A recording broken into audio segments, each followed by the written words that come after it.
Well, this is Baruch here, the Tikkun Elevator Kollel, and what you're looking at is part 4 in our renewed series on this tremendous book, The Ultimate Connection with God, by Rabbi Yosef Chaim Mimran. I don't know what Rabbi Yosef Chaim Mimran is doing now. I lost track of him a few years ago. But this book is something that needs to be reviewed over and over again, and that's why we're doing it a third time. So he had talked about previously, let's see some of the ideas we got over here. He's talked about calming the mind, the storm of the mind, the compulsive thinker, the compulsive thinking. Now in the Zohar and the Ari explain that when we get off the derech, we do things which are wrong. We make as if a wound in ourselves. And those wounds make it very difficult for us to avoid criticism, because the wounds, the mistakes, bring criticism along with them, and they're in our heads, and they're constantly going around back and forth. This is the nature of the world that we live in. It's a difficult world. So therefore, what happens is that we become compulsive thinkers, combatants in our brains. This one said that, this one said this, or this situations like that, what does this mean?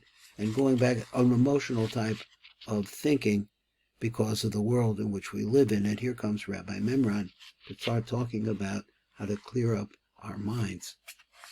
So he says, the next one he says is there is an illusion of separateness. That I think I skipped one. Let me go back to that again. So his first is the compulsive thinker.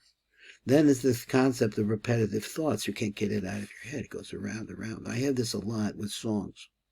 Song I heard someplace. Keeps going around and around in my head. But that's symbolic of many, many thoughts that I have. Now here in a time of distress, in a time that Jewish people are at war, I want to be able to pray. I want to be able to pray with a clear head. So here he's giving me some ideas of what the problems are. And who has not tried to pray in the middle of his prayer, and this happens to me as I'm reading, is that an outside thought will be generated by something. It'll take over the situation. So these can be straightened out. What does it tell you could straighten out? So beware of repetitive thoughts. That was the next thing he did. Then he said something else like this. Real reality is oneness. The real truth is one. But there is an illusion of separateness. Things seem to be divided away from each other. So we learned that the last time. And now we're on the fourth shear here. He says there's such a thing that can result in an imbalance between the mind, body, and the Neshama. So we have a mind, that's a thinking going on in our heads, which he's been describing as repetitive and going on back and back and back and back, to our bodies, which is our emotional state, whether we be hungry or angry, all of these different kinds of things, or bodily. And then to the concept of Neshama, which is something everlasting that is inside of us, but it's not either a mind and it's not body. So here he says from the Shari Kedusha of Rav Chaim Vital, he writes like this: one should be in constant state of attachment. Then he writes a parenthesis, with his Creator. If it was possible to live your whole day like this. And if you read the words of different people, they talk about tzaddikim. So we'll see. We can think of an addiction to compulsive thinking. Let's think of it, he says, as a disease. For what's a disease but a lack of balance in the body?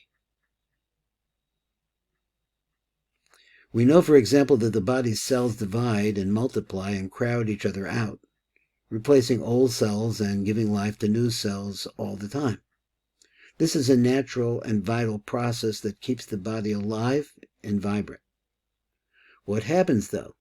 What happens when cells divide and multiply in an unbalanced way, with no regard for the needs of the total organism? In that case, cells proliferate in unhealthy ways, and the result is disease. Let's see if I can get this up there. There we go. We can apply this same understanding to the workings of the mind. If it's used correctly, in the way that the Creator meant for it to be used, The mind is a marvelous tool. If, on the other hand, it's used incorrectly, it's worse than ineffective, for it becomes a destructive force within us.